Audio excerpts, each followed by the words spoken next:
Rex, a highly trained Belgian Malinois, raced through the rubble of a collapsed building, his sharp nose sniffing for any sign of life.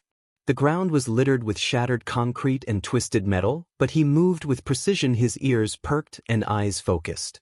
Suddenly he barked and began digging frantically. Rescuers rushed over lifting debris to find a trapped child barely conscious but alive. Again and again Rex led them to survivors, his instincts and courage saving lives. As dawn broke over the devastated city, Rex stood tall, a true hero whose determination brought hope amid the ruins.